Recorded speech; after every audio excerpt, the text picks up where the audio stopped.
Hi, this is Joseph with Engadget, and I have with me here the Sony Xperia TL. It is hitting AT&T as an exclusive on November 2nd, which is this Friday, for $99 on contract, just like the Xperia Ion before it. In some ways, this handset is sort of what the Xperia Ion should have been when it launched in the United States, but the phone actually is a successor to the Xperia Arc S. This particular handset debuted just recently at IFA this past August, whereas the year prior, in 2011, the Arc S made its debut at the very same trade show in Berlin. What you're looking at here is a 4.6-inch device. This is an Android device running 4.0.4, which is Ice Cream Sandwich. And yes, it still runs the same sort of very light skin from Sony. So we'll just take a really quick tour. As you can see here down at the base of the screen, you have AT&T's Globe logo. They no longer put their actual name on the devices, which is sort of a mixed bag. We like this, but we wish it had been much more subtly integrated into the handset itself, maybe on the back, and a little bit more flush with the colors of the device, like we saw on the Optimus G. Up at the top, you can see Sony's own logo is just beneath the earpiece, and next to it is the 720p front-facing camera. And we'll turn the device to its right side, and you can see this is where Sony has placed all of the ports. You have here the dedicated camera key, which actually, when the phone, when the lock screen is on, and the screen is actually off, you can depress this, and in just about a second, it'll launch the camera. It'll either launch the camera and snap a photo, or it can just launch the camera. That's up to you in the settings. Over here is the volume rocker, and then up above it is the power button. And then here in this space, we'll just pry it open so you can see, is where you pop in the micro SIM and the microSD. Now the Xperia TL can take up to a 32 gigabyte microSD card, but the phone itself comes with 16 gigabytes of storage internal. So you shouldn't, unless you're really packing on the music and films, have a need to really expand that storage. So that's where all the most of the ports are. We'll just look at the back here, and you can see there's the large Xperia branding like we've seen on the Ion and other Xperia phones. And then up above it, you have this spot here, which when you take it out of the box, you'll see, and in the photo gallery, there's a sticker on it to indicate that this is where you should tap any sort of NFC paired device or accessory. We should tell you that in the box, the Xperia TL includes one Sony Smart Tag, which is a programmable NFC accessory. So you can, set different actions so that when you tap the phone to it, you can wake the phone up, can launch an application, or even call someone, whatnot. Over here you can see is the camera module and the flash. One neat thing about this, and see if you can see it here, is that the actual camera itself is recessed within this hump, which is a really great sort of design decision, because you don't ever really wind up getting your fingers all over the lens and getting oils, and that way when you're snapping photos, you're not getting sort of dirty, noisy photos. And this is, we should point out, a 13.1 megapixel camera, which is the same XMOR-R sensor that was in the Ion, except that was 12 megapixel. This gets the bump up to 13.1. Alright, and we'll go over here to the left side. You can see there's nothing except for the MHL port, so you can connect this to your HD TV, and much like on the Ion, you'll get that media carousel that you can swap through and transition your content to the large screen. And this is also where you'll charge your handset, the micro USB port right here.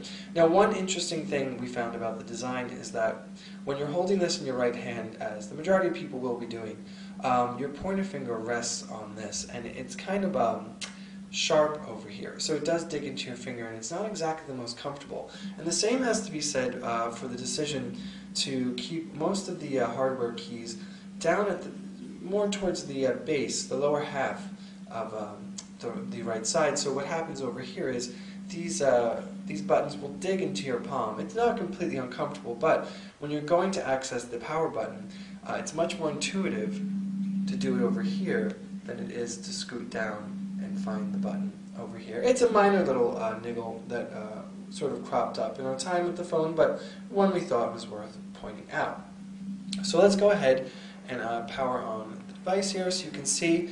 Now, like we said before, this is a 1280 by 720p display. This is 4.6 inches. And it is powered by Mobile BRAVIA Engine. You can shut that off in the settings if you'd like. Normally, when you take the phone out of the box, it comes pre-set up by the carrier, so you'll have all your different apps loaded on here and many different panes. We're not a fan of clutter, so we went ahead and removed that and customized it ourselves. But as you can see when we swipe to the right, up at the top here, you have two little icons that show up. We'll tap this one over here on the upper right, and this is where you get your ability to add things to the home screen. So if you want to add any sort of widgets, you do it through this menu. We'll just go back, and we'll swipe to the right again, and you can see up here we'll tap on the upper left, and that's how you can change the wallpaper and the theme. So if you were thinking you could long press in typical Android fashion, you won't get that menu popping up in the middle of the screen. You'll get this sort of Sony customization. Now you can't change the number of home screens you have. You'll just get the 5 that you see here. You can add what you want. Now another really great thing is that Sony went with the stock Android capacitive soft keys here. So they're not putting their own skin on it. And then down here, if you tap on the Task Manager, you'll get your Task Manager, but you'll also get Sony's mini apps. You can only launch one at a time. We'll go ahead and show you. We'll tap on Calculator, and it pops up over here. And then if you tap on this icon, you can float it around. And so say if we wanted to go into, let's see, we have PlayStation Mobile open, which we should point out this is a PlayStation certified device, so you will be able to have access to that store and the games. And so you see here we have the app sort of floating on top of this application, PlayStation Mobile. But what if we don't want to keep it there? We want to keep it open but not see it. We just take it, drag it down here to the bottom of the screen, and you'll see a little icon over there. Just tap it again, pops it open, tap on the X, and you can close out the mini app. Now, one thing we'll point out again, and we'll go into that, is if we press the plus arrow over here, you can see it tells you to add small apps, how many you have installed, or to go to the Play Store. Now, there's nothing currently in the Play Store, but Sony reps have assured us that they will be added in the coming weeks. There should be more apps specifically made for these mini toolbar. So aside from that, you have the calculator. You have this option here to set a timer. You can set a little notepad, and finally a little voice recorder. So go ahead and X that out.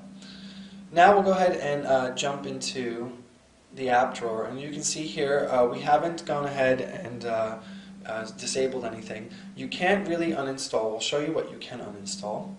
If you tap on that little icon there, it gives you the option, whatever has the red X there is what you can actually remove from your phone, and in this instance it's mostly what we put on here ourselves.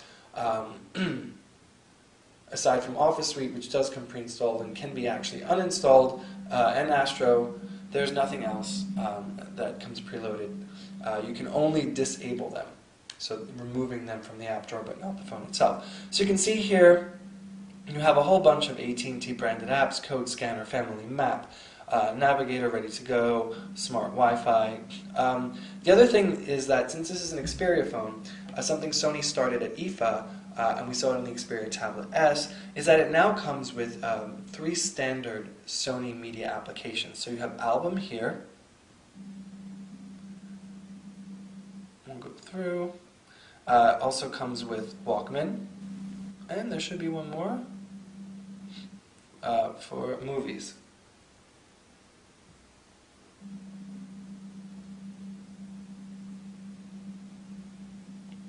Now, we pop into this and you can see that the one thing we didn't point out at the beginning of this video is that this is the Bond phone, and it's something that Sony was sort of very eager to push out in its PR and marketing for the device.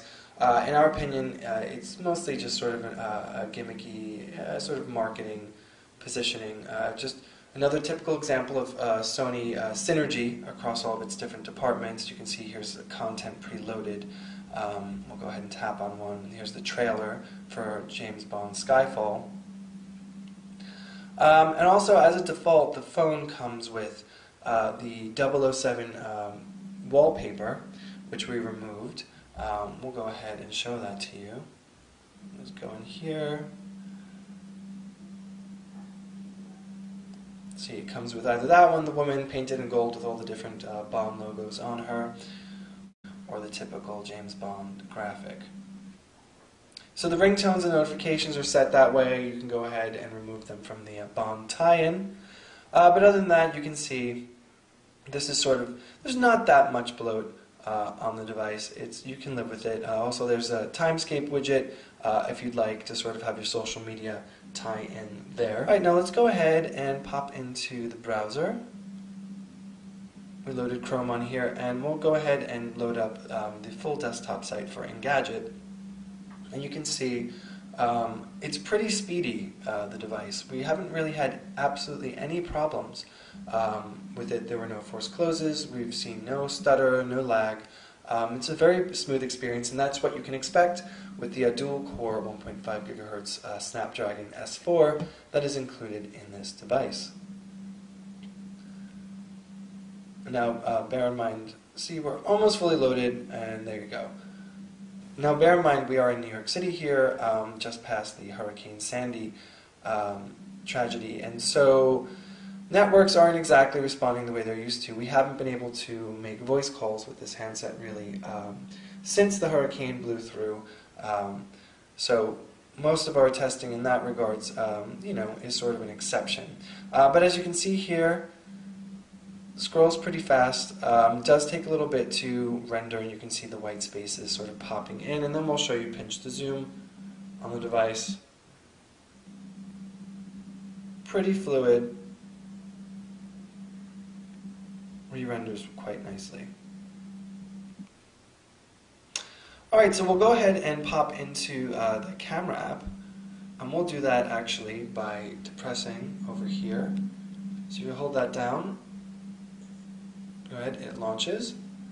Alright, now you're in the camera app. It's not exactly the most robust camera app, but it does take excellent photos. The Xperia TL, the other day we were walking around, snapping shots. It's fantastic. You have a couple of options. You can either take photos using the on-screen key. You can either set the settings so that when you tap to focus it takes the photo, or you can use the button up here, the dedicated camera button. In our testing with it, we found it's actually kind of hard to tell when the phone has snapped a shot when you depress the camera key. The click isn't really as satisfying to let you know that you've gone ahead and snapped a shot, and also you'd have to pay attention down here to see it sort of load in. So it's much more convenient to do it this way, and you sort of instantly realize that's what's taking place.